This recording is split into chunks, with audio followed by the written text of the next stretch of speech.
Stay hungry, stay foolish.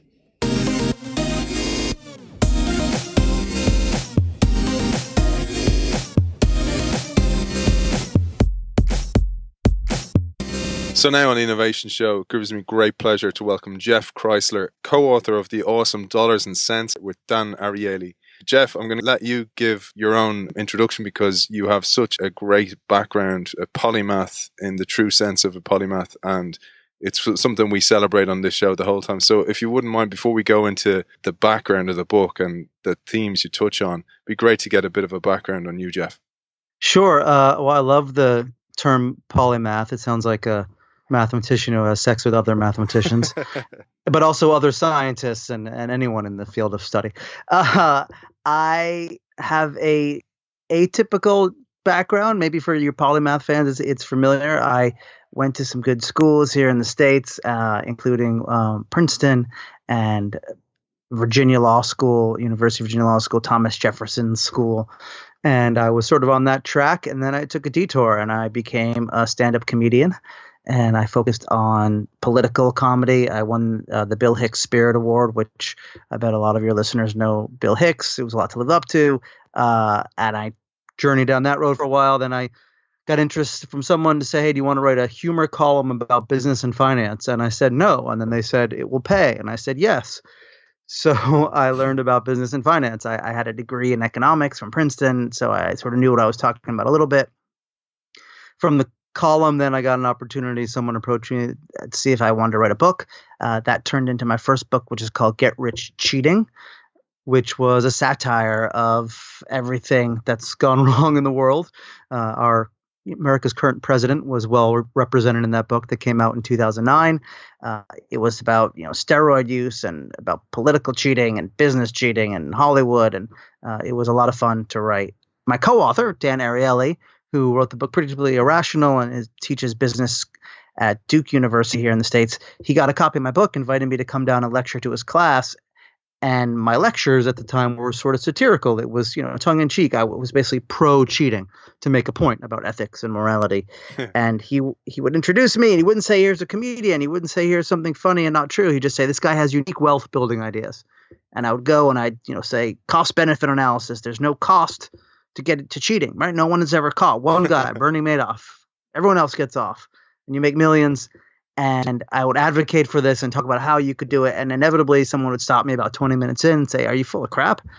And I would put it to the class. And, these Duke business students, and Duke is, a top 10 business school here, probably about a third to a half of them would sort of agree, be like, yeah, you make a good point.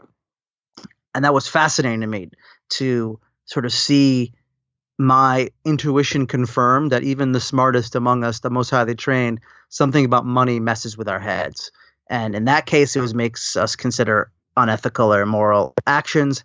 And then there's so many more things it does. And Dan, being sort of a brilliant leader in the field of behavioral economics and behavioral science, we worked together on a few projects. He at one point said, you want to write this book? And it was about the psychology of money, basically, and what became Dollars and Cents. And we took it on. I learned so much about the field. I kind of gave myself a crash master's degree.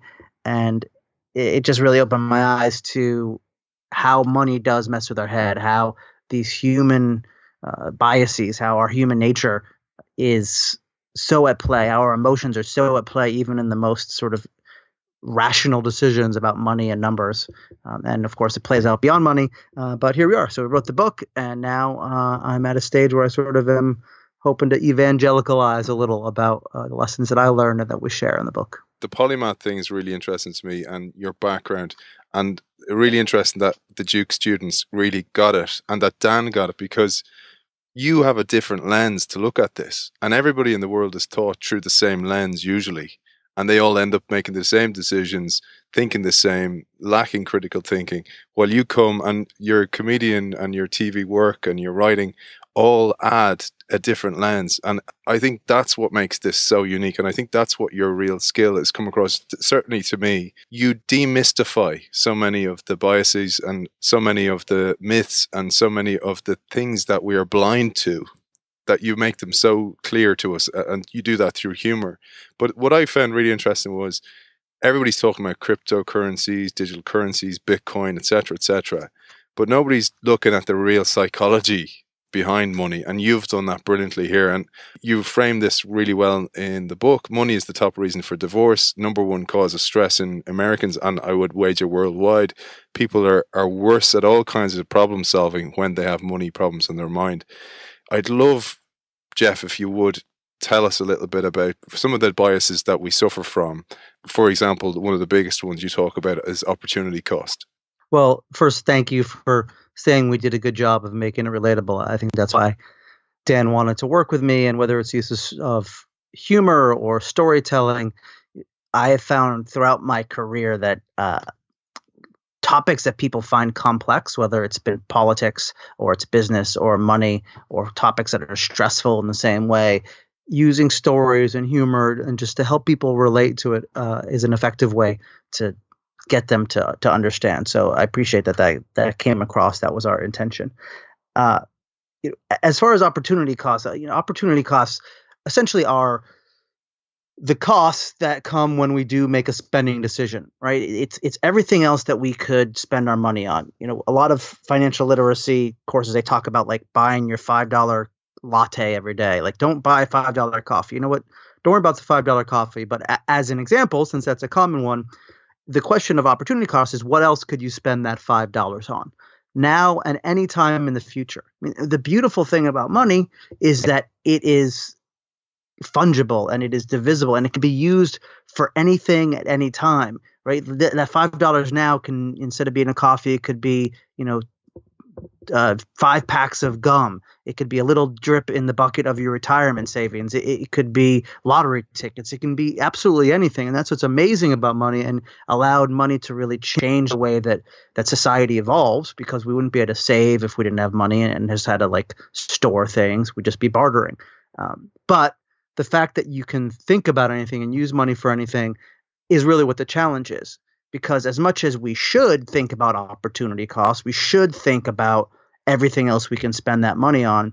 That's just really overwhelming, right? That's unrealistic to sit with every financial decision, big and small, and wonder, oh, what else could I do with this? It's crippling. So given that isn't what we do, right? We don't think about opportunity costs. And our hope in the book and in the talks I give and in all the work that Dan does and everything else is to get us a little closer to thinking about opportunity costs, or at least to recognize these biases, these things that take us away from opportunity costs. And it's really been amazing to me to see how little we do think about opportunity costs, even when we should. Dan did an experiment where he went to a car dealership and he asked people who are about to spend $30,000 on a Toyota, what else could you spend $30,000 on?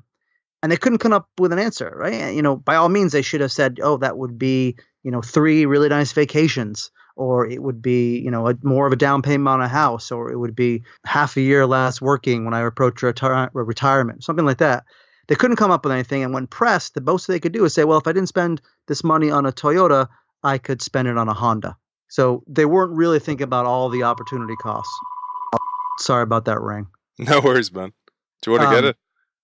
No, it's my fax machine. Okay, I still cool. have a fax machine because I'm 300 years old. Anyway, so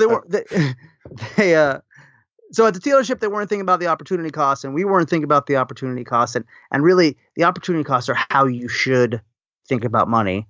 But then we have all of these biases, things like sale prices and special deals, and our own sort of preconceived notions, and all the things that we go on and cover in the book that take us away, that lead us astray from finding what that real opportunity costs. And ultimately, opportunity costs is what we commonly call value, right? The value of a purchase is really like deciding, is it worth giving up all these other things it could be to get this now?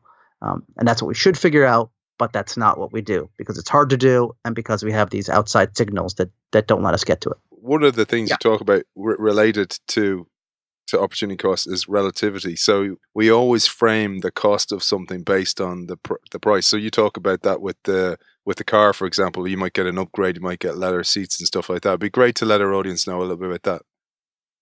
Sure. Well, the challenge with money and valuing things is that really, like, how do we have any sense of what something should be worth? Like, how do we know what a cup of coffee is worth, or how do we know what a house is worth? How do you put a monetary figure on in a vacuum? Right?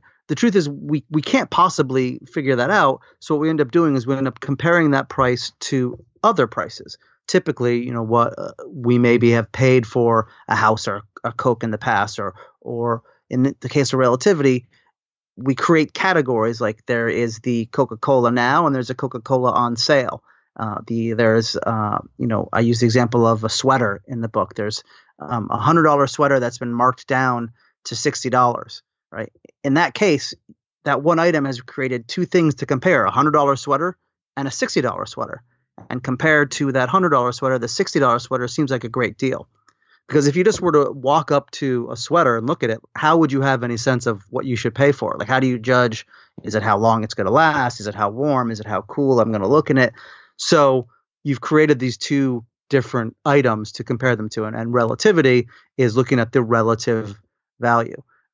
It comes up in a lot of senses. The most common is in sales, right? People always ask me, particularly now when recording this after the holidays, like, what about sales? Like, isn't it always great to get stuff on sale? Well, no, it shouldn't matter if it's on sale. You're never saving that $40, right? That $100 sweater doesn't exist. What you should be thinking about is, should I spend $60 on it? But because we're caught up in Relativity and we think about like how much we are not spending instead of how much we are spending, that tricks us and takes us further away from really considering those opportunity costs.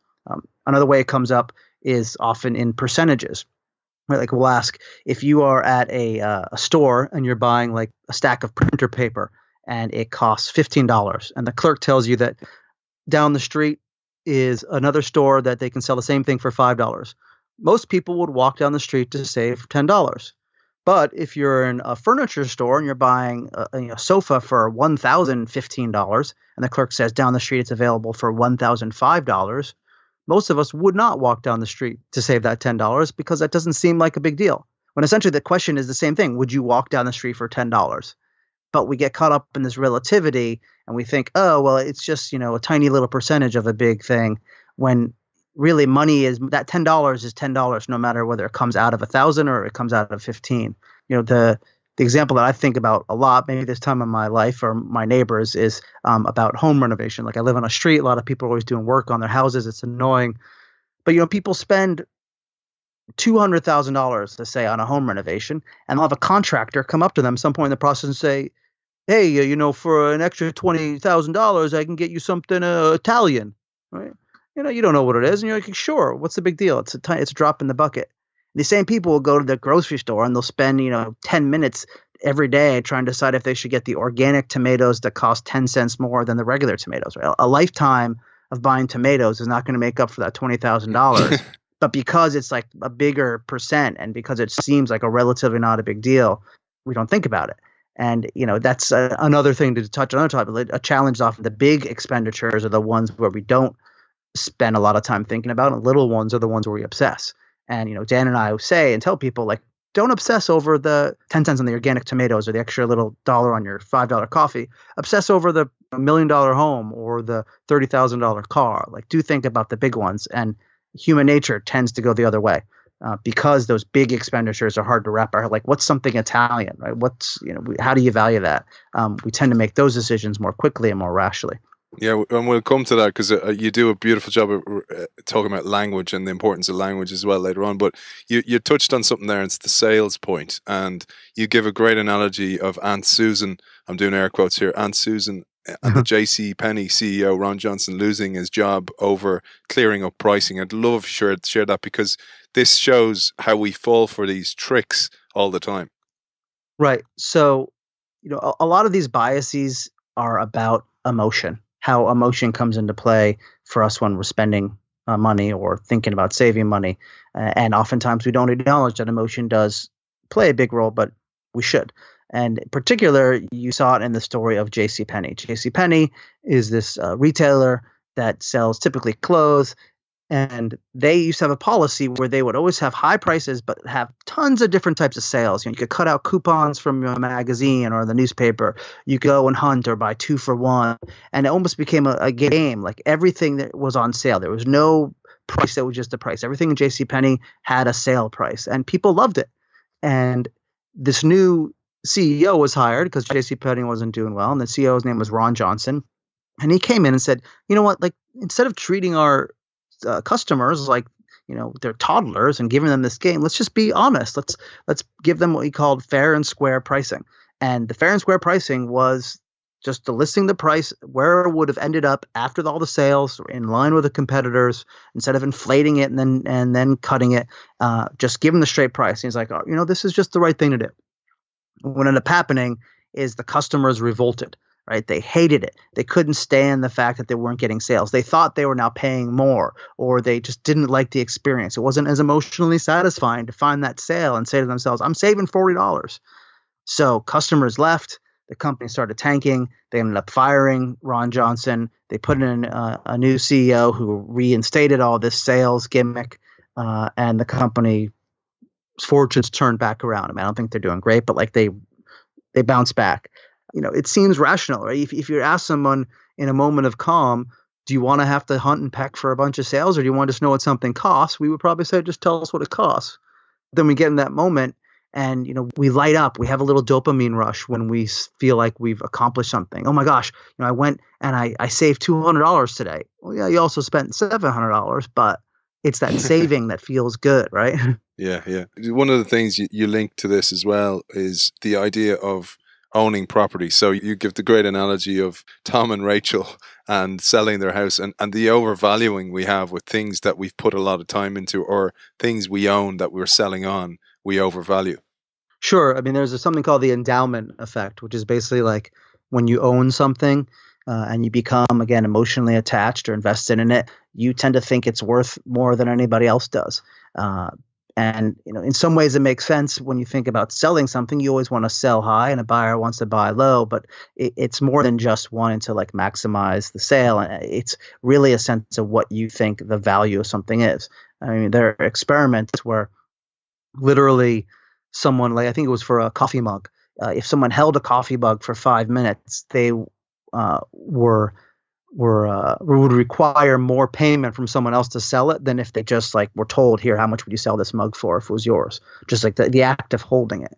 And it makes you sort of think about that typical, the drug dealer approach, that old cartoon character who was like, hey, kid, first one's free, right? Get them addicted. Yeah. And I love to think about, I get a lot of solicitations for free cable networks like HBO. And I love to think of like an HBO executive, like, hey, kid, watch a free month of movies. It's on us. And then you get addicted. Ikea is an international brand. So I'm sure your listeners know Ikea. Yeah. And they're typically, a lot of their furniture is stuff that you buy and you build at home. And there are studies showing that like people just value a bookshelf, no matter how poorly made it is and no matter how much it falls apart. If they've made it themselves, they value it more than something that didn't make themselves. And it's fascinating. And it again affects like our ability to value something. In the home sales, like a lot of times people like get a home and they have their personal touches and they put around, right, like their pictures of their family, and then they try to sell it. And when they are selling it, they think about all the amazing things that have happened. Oh, this is where, little Joey had his first steps. And over here is, where, Samantha like learned to ride a bike, and like that has all that emotional impact like put into the value of it for them. But somebody walking into an open house doesn't see that. They see, oh, like they haven't cleaned over here, or they see the flaws. And it's important to recognize that in how we approach things, that stuff we have and are connected to, we're of course going to value more than those that don't have those connections. Yeah, I love that, the IKEA effect, you call it, where you get attached to, you build this chair and it takes ages and you've a load of spare pieces left over, but because you put all the time and effort in. You talk about as well loss aversion, and the endowment effect is really deeply connected with loss aversion. Yeah, absolutely. And loss aversion, for those that don't know, is the idea that we feel the pain of a loss more than the equal pleasure we get from a gain. If you lose $10, you'd have to gain $20 to sort of even out that feeling. And what that makes us do is like we are very like more inclined to try to avoid losses than we are to pursue gains. This comes out a lot. People who talk to those that invest in stocks and in the market, we tend to make decisions when we're investing that are about not having losses as opposed to perhaps pursuing gains, because we feel that more strongly. Even in something outside of the financial world, when it comes to weight loss, People that are trying to lose weight, when they gain weight, which is in this case the reverse, when they're gaining weight is actually a loss in this case. But when they do poorly, let's put it that way, they feel worse than when they do well, and they're more likely to give up on days that they do poorly because of that stronger emotional pull. So when it comes to finances, we tend to be making decisions that are more about not losing money. And again, like I said, the endowment effect sort of works with that. Like on the one hand, we feel that this house has more value than others do, and then we're less willing to give it up because we're going to lose that value. And it sort of they work together to heighten that gap between how we would value something and how a potential purchaser were in the case of a home sale. And you talk about this. This is a nice segue for language, because you talk about this where marketers use this to their advantage the whole time. For example, a burger is 95% fat free, not 5% fat. It'd be great if you talk us a little bit through that. Yeah, well, it's oftentimes about framing things. My personal bugaboo when it comes to language right now is the word artisanal. I feel like everything is artisanal. I don't know if that's happening around the world or it's just an American phenomenon, but craft as well. Craft is everywhere. So same thing. It's another word for artisanal. I'm surprised it's not craft, artisanal, handmade. There are a few things that play with language. One is that I think sometimes a long description, it gives us that endowment effect because we sort of feel like we've spent a lot of time, we've invested a lot of sunk costs into listening to the description or something. But it also makes us think that more effort has gone into something, right? Something artisanal suggests that there's been effort made to create this item. A hamburger that's described by the positive attributes of it and how long it was cooked and where all the ingredients came from and the story behind Bessie the cow, like that makes us think that more effort has gone into creating that. And the reason why that matters is because, again, when we can't value what something's worth, we often rely upon guessing how much effort it went into it, like how much time someone took to create this thing, and that will be how we'll assess the value. There are studies showing if a locksmith comes to open up your door, people are more likely to pay or they pay more to the locksmith that takes an hour and fumbles around and breaks things and goes back and forth to his or her truck than the locksmith that opens it up in 1 minute. Right? Even though the question should be how much is it worth for me to get in my house, not how long did that person take. The same with like data recovery on a computer. If you want to bring your computer to someone who gets wiped out, if they fix it in an hour, you're going to want to pay them less than if they take a week to fix it. Just because like the only way we can assess that value is by what we think is the effort. And, it's a little silly when you really stop to think about it. But that's what happens. And that's, another way we go away from the opportunity cost is we think about the effort, and language is a great way to convey that effort. When you start talking about all of the, work that goes into something. I mean, go to expensive restaurants and, half of the cost is him hiring a writer to do the menu and add all this flowery language. So those are a couple things that language does. Language is, I even outside of behavioral science, it's very powerful, and it can play on your emotions, and it can just sort of it'll often take you where it wants you to go. I think I mentioned earlier, one of the things that attracted me to behavioral science when I got into it is it sort of reconfirmed some of the assumptions I had, and it provided scientific backing to it. And the studies that have been done about language have really proven that to be the case. And the 95% fat-free instead of 5% fat is another example. Like language tends to focus on the positive attributes of something rather than the negative attributes, because that then makes us feel good about it, and then we're more willing to pay for it.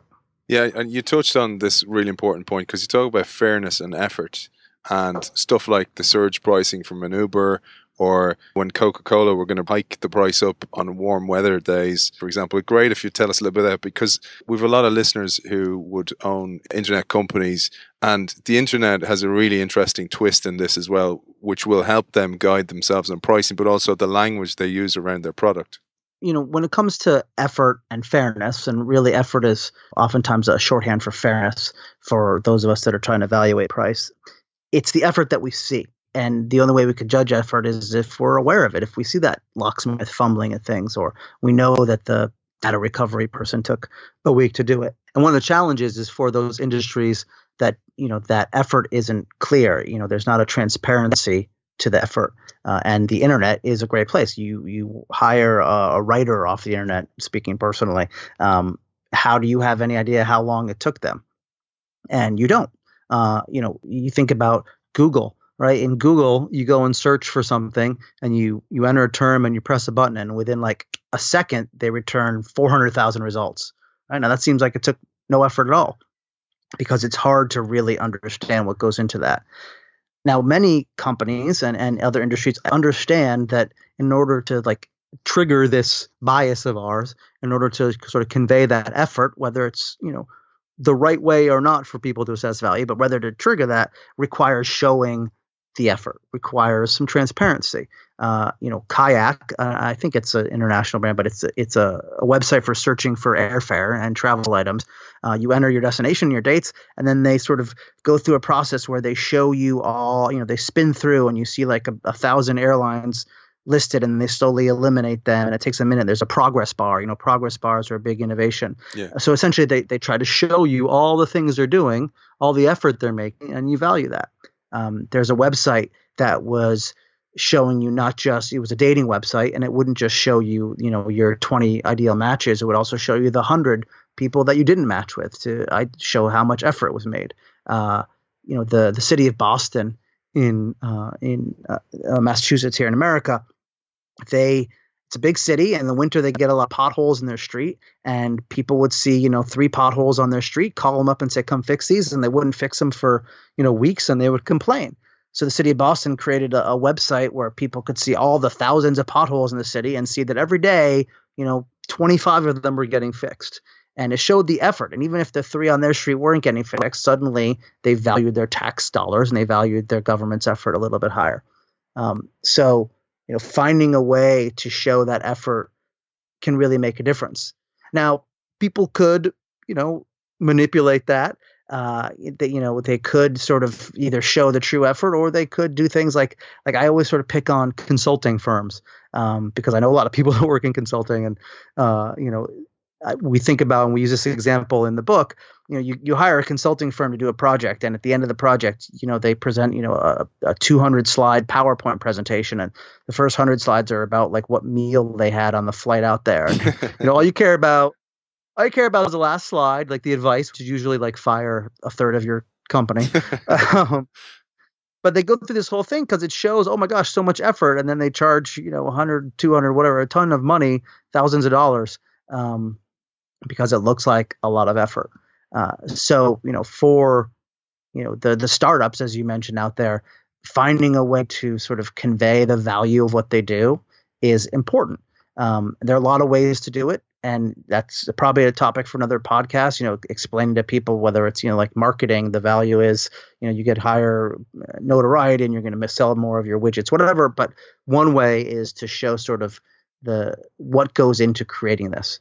Sometimes it's about the effort to do a particular task or project, and sometimes it's about the knowledge. The final sort of thought for now on this, this comes from also my place as like a writer and speaker and person who I've sort of conveyed all this knowledge. And it's, maybe a task doesn't take me, 2 years, it takes me a week to do, but it's based upon what I've learned. The story that resonated for me, and that's also in the book, is about this legend that Pablo Picasso was sitting in a park, and a woman came up to him and said, "Oh my gosh, you're Pablo Picasso. Would you paint my portrait?"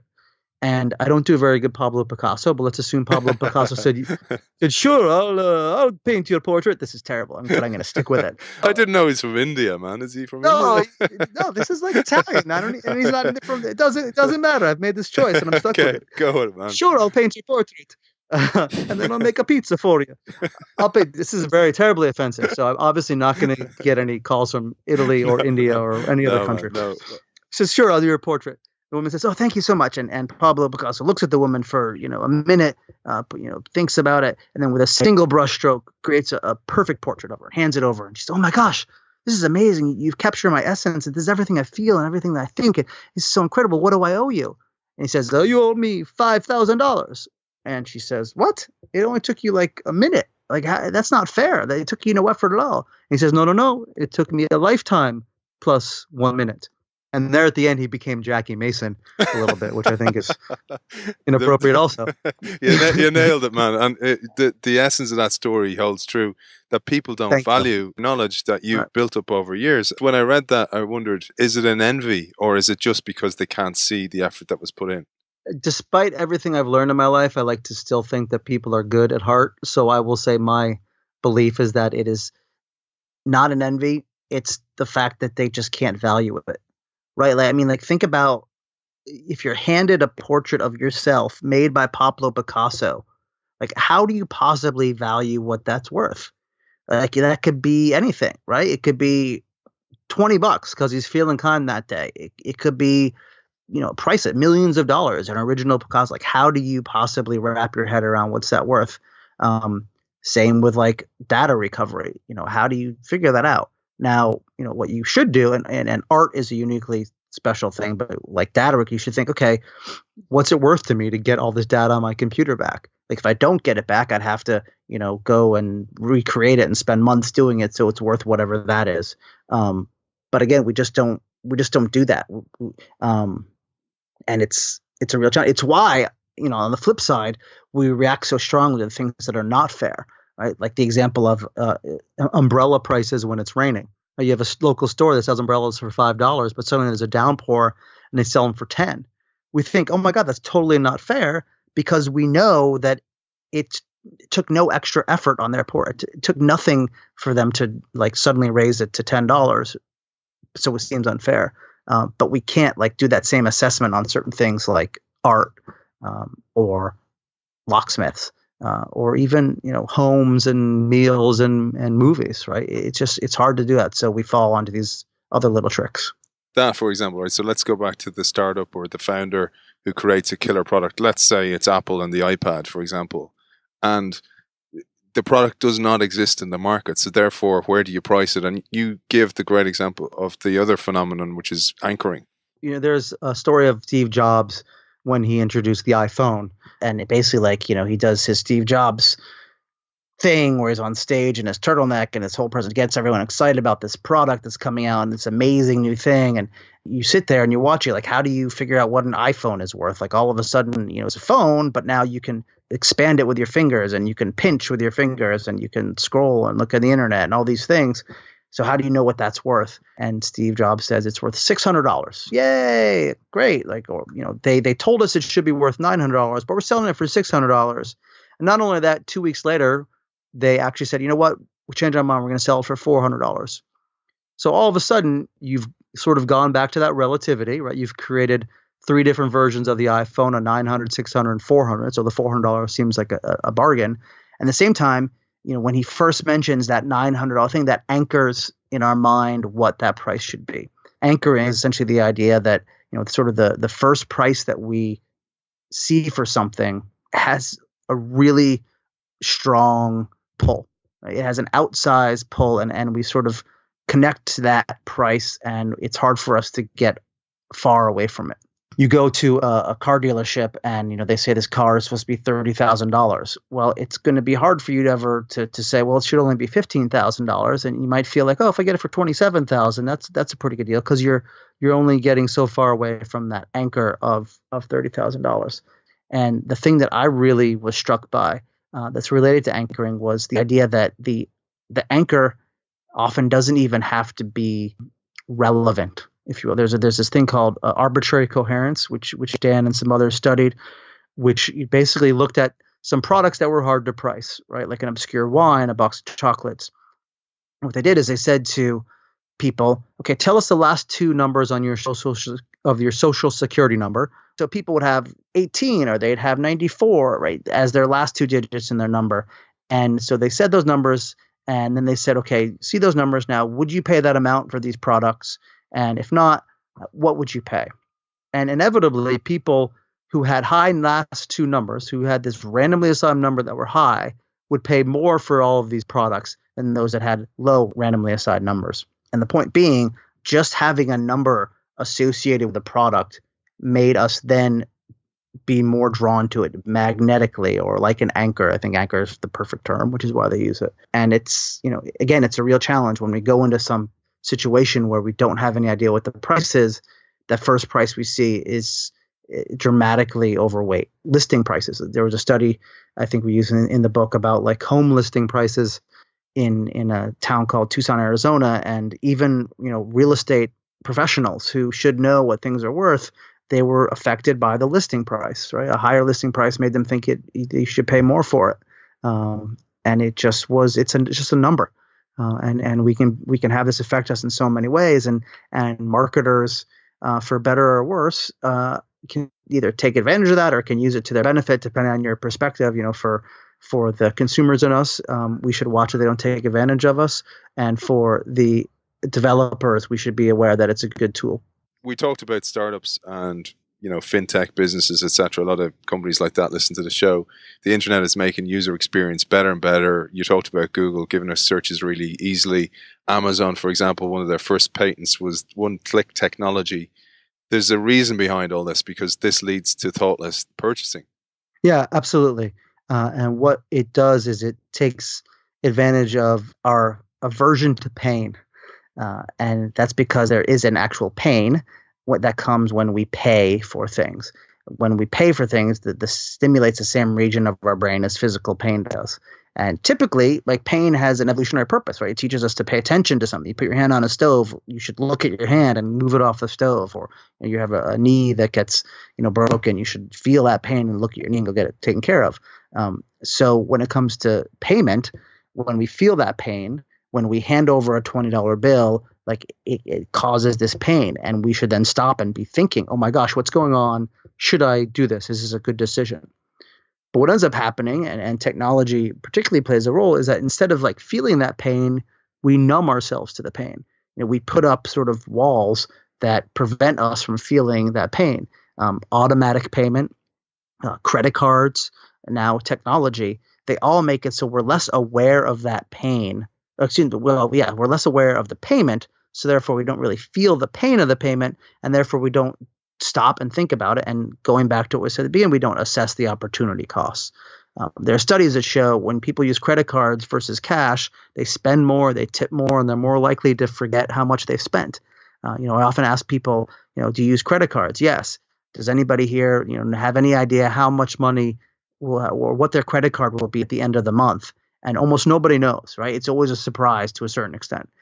It's because we're not really aware when we spend money on a credit card, we forget about it. And there's even studies that show that just the thought of credit cards, like putting out paraphernalia, like a MasterCard or Visa logo and the machines that do it, even that has the same effect. People will spend more, tip more, and be more likely to forget about it. It's not as strong as if they use it, but it's like we're Pavlovian, and it makes us like fall into this habit.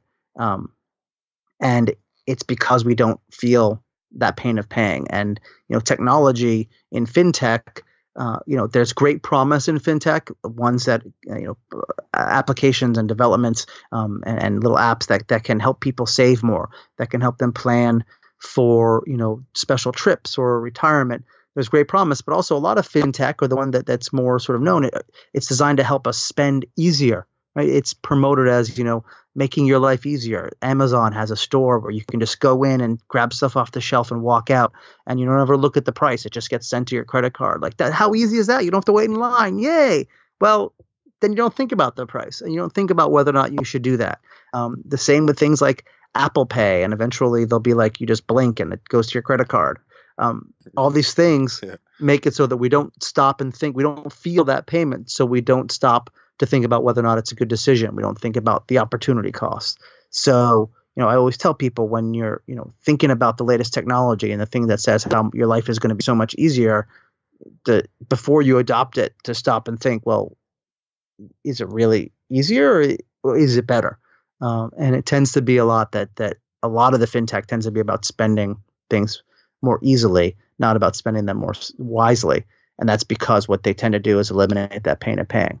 Now, I should say, for people developing stuff, that isn't true for all fintech, but the ones that are sort of supported by the big financial interests tend to lean that way. Absolutely.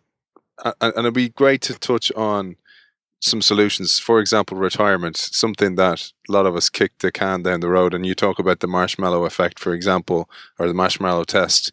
It'd be great to touch on that. So some of the solutions, because I was really attracted to the book from the problems perspective, because they're the same problems we see in business, in innovation. They're the same biases that we have. And this mental accounting we do all the time, we're totally oblivious to, or maybe we just pretend we just close our eyes to it. Well, retirement is an important problem, and it uniquely touches on many things that have to do with the psychology of money and behavioral economics. I mean, consider at the beginning I talked about how hard it is to value something, the price of something. I mean, how do you really estimate how much money you should save for retirement? Right? You have to think about how long you're going to live, how long you're going to work, what your standard of living will be then. Are you going to have health problems? Like, what's the market going to do to find out all these? It's just so hard to think about it. So we just don't want to think about it.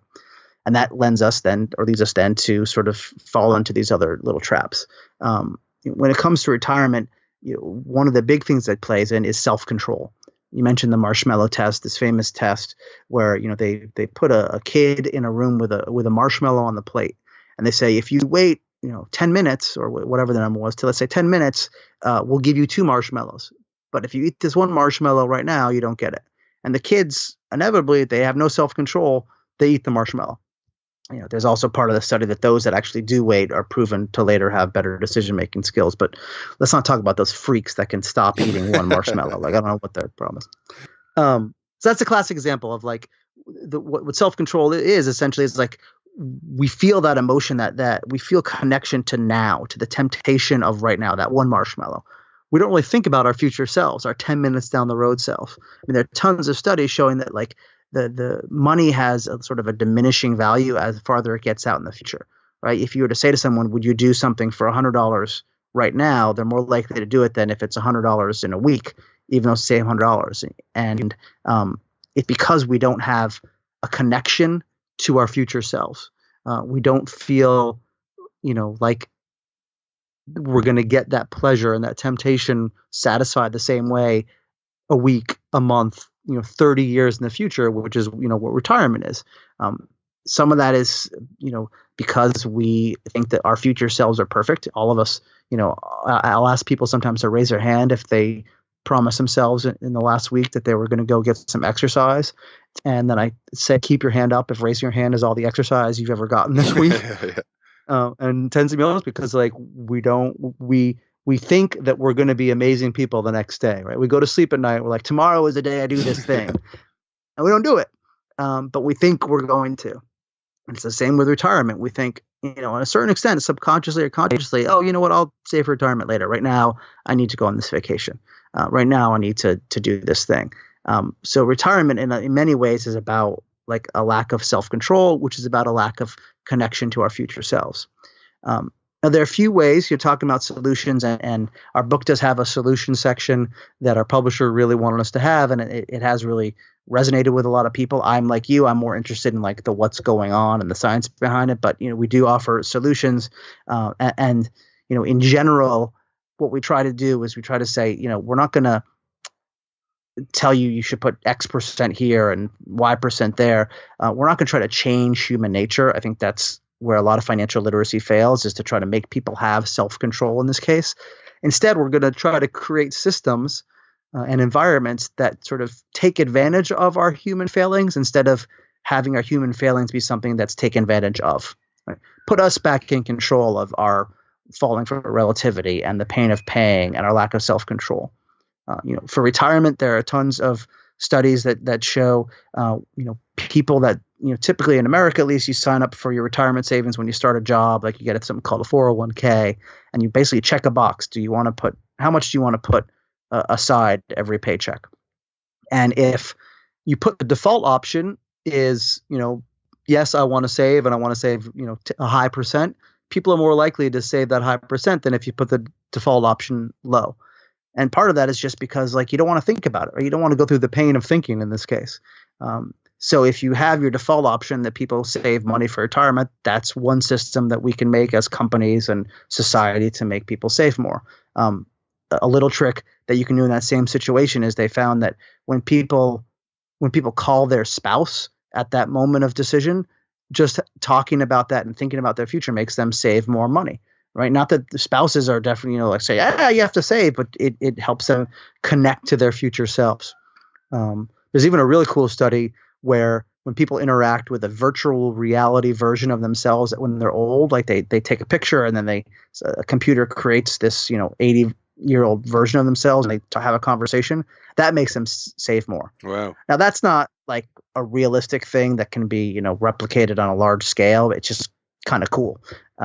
So connecting to our future selves has that impact. It doesn't that does a little bit of changing human nature because we makes us think about ourselves, but it doesn't like just say, have more self-control. No, it recognizes that we don't have self-control. And those, default opt-in options are recognizing that we're going to take the easy way out when we don't understand things. And it's not asking us to give up that one marshmallow, right? It's not asking us every time to not spend $5 on a latte. It's not asking us to, forego this vacation. It's just making it so it's automatically withdrawn for us. Right? Again, it's like that fintech. You can use things and create systems that do good for you and pursue good goals by recognizing these failings and by recognizing human nature. Another one that's sort of similar is people that have trouble with their spending on a regular basis. We tend to look at our checking account as our discretionary spending. Right? You go to the automatic teller machine, you take out some money, you look at the receipt, and you see you have $6,000. You're like, oh, okay, that's what I have. In general, that's how much money I have. Well, if you create two accounts and from your company, you ask people giving your paycheck, hey, put 20% in this other savings account and only 80% in my checking, then you can kind of fool yourself, right? If we stop and think, we know we have this other money, but on that regular, easy basis, we just look at that checking account balance as our discretionary spending, and we kind of trick ourselves. Again, I'm not saying we should change human nature and be totally rational beings, but instead, we should recognize our irrationality and create systems that take advantage of that to pursue goals that we want. Brilliant. And when you talked about the retirement and that, I didn't know about the study with the virtual reality self. I thought about, there's a definition of hell, and it's an anonymous quote, and it's basically where you meet your future self, the self you could have been, and you see all the choices you made, the bad choices. We haven't touched on half of the brilliant concepts and biases that are covered in this book. Ulysses contracts, for example, ironically all available on Amazon, one click on any country. But one of the things that really resonated and I thought was really important to get across is you're a polymath. It's a real gift to be able to use disciplines across different fields like you have done now in the world of behavioral science, economics, etc. One of the problems I think in the world, and you touch on this, is that people measure everything by its monetary value. And oftentimes in this world where people, you talk about buying the $1 million house over a $500,000 house, for example, maybe buying the $500 house means you have more time to put into your family, you spend more time with your kids. It'd be great to touch on that as a finale. Sure. It's a big overarching topic. So I would say that one of my goals in this book is that I recognize that we obsess about money a lot. It provides security. It's something that we want, but we don't think about how we think about it. So my hope is that by revealing some of the ways we think about money, it reduces some of the mental energy we spend obsessing about it, and then we can therefore have more mental energy to spend on the things that really do matter. And what often happens, as you're correct to point out, is that because we think about money so much, and money seems to be, this common currency, literally, it's, a common good that can be used for anything. We value things back on a monetary level when we can't value it another way. And, the example that I've used in my life, and I think you're referring to as a polymath, is when I start something new, like I'm starting to write a book or a podcast, or the first times I was on TV, the people in my life that don't understand sort of how a creative field works or how these fields work will say, what did that pay you? And in my own life, I went through stages where like that really offended me. I was like, it's not about money. You don't understand. And gradually I came to this place where I think it's not that they are being mean about it or rude or saying you should make money. It's that they actually don't understand. And the only way that they can try to put it in a context that matters to them, how they can value, is to put a monetary label on it. Now, for instance, my dad is a physicist. I could find a common language that has to do with physics. I don't know what that be. Like I got on TV. Well, what does that pay? Well, don't think about what it pays, Dad. It's as if you got funding for 6 months of lab research. That's something he would understand. But that common language in between is money, because money is so pervasive. So as far as valuing things about money and overvaluing them, I think that's the reason why we do it. It's because many things in life are hard to value, not just financial decisions, but relationships, vacations, experiences. It's often hard, and knowledge, it's hard to value. Money is also sort of a different side of that same six-sided die, I guess. We do tend to over rely on it when money is a feature.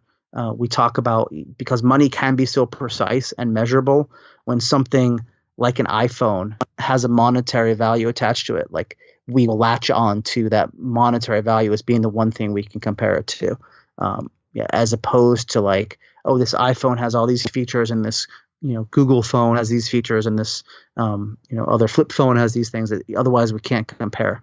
We over rely on money. At the same time, I don't want to be a critic of it. Money, as I said, has provided our culture and society so many great things. I just hope that we can take a deep breath and stop and think about how money plays a role in our lives, so that we can really pursue what is important and what has real value, which is to live as rich a life as possible. Beautiful, man. That's a lovely way to finish it. And I really highly recommend this book. Jeff Kreisler, co-author of the awesome Dollars and Cents, How We Misthink Money and How to Spend Smarter. It'd be great to know where people can find out more, because I know you do a lot of global keynote speaking. Sure. My website is the easiest place to start, Jeff Kreisler, KREISLER.com. That's my sort of Twitter and LinkedIn handle too. And I do tour around. Our book is coming out around the world. I'll be doing events all over the place. Have venue and audience hungry to learn about human nature and the choices we make and the reasons why, and I will be there to share it. I'm also going to be editing a new website that's coming out called peoplescience.com, which is about applied behavioral science beyond just in the financial world, but motivating employees and peers and loyalty and all this stuff. And I'm really excited to delve into more about behavioral science and share the possibilities that it offers to everyone in every walk of life around the world. I'd love to talk to you when the new book comes out, and hopefully you're in Europe and we can do that one in person. Jeff Kreisler, thanks for joining us. Thanks, Ed.